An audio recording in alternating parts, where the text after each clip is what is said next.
ওসমান হাদির যে মরদেহ, সেই মরদেহ ঠিক 9:30টার সময়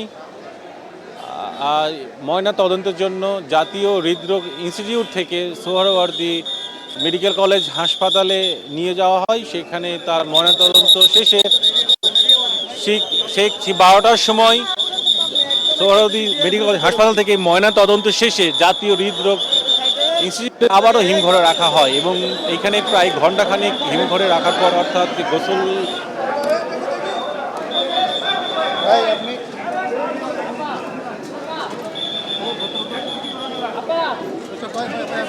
আমি শুরু করব।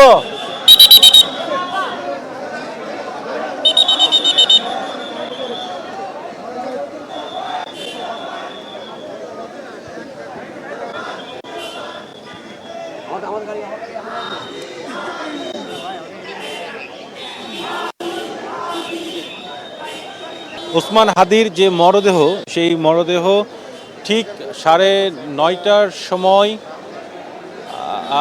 ময়না তদন্তের জন্য জাতীয় হৃদরোগ ইনস্টিটিউট থেকে সোহরাওয়ার্দী মেডিকেল কলেজ হাসপাতালে নিয়ে যাওয়া হয়। সেখানে তার ময়নাতদন্ত শেষে ঠিক 12টার সময় সোহরাওয়ার্দী মেডিকেল কলেজ হাসপাতাল থেকে ময়নাতদন্ত শেষে জাতীয় হৃদরোগ ইনস্টিটিউটে আবারও হিমঘরে রাখা হয় এবং এইখানে প্রায় ঘণ্টাখানেক হিমঘরে রাখার পর, অর্থাৎ গোসল করার শেষে এখন তার মরদেহটি নিয়ে যাওয়া হচ্ছে জাতীয় সংসদ ভবনের দক্ষিণ প্লাজায়, যেখানে তার জানাজা অনুষ্ঠিত হবে বাদ জোহর।